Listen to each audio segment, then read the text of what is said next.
نعم، اليوم العاشر من استجابة فرق الدفاع المدني السوري للحريق الذي نشب في منطقة جبل التركمان.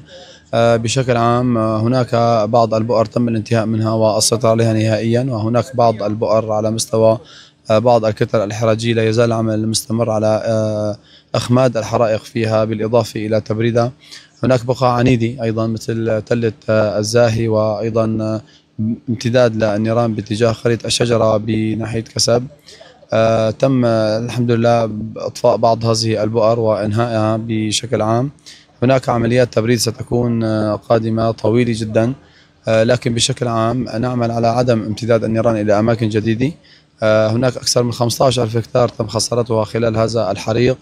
فرق الدفاع المدني السوري من كافة المحافظات السورية وبمشاركة الجانب التركي والجانب الأردني، وأيضا مشاركة الجانب القطري مشكورين، تساعد فرقنا على الأرض وأيضا بسلاح الطيران الطوافة التي تساعد في عملية الإطفاء.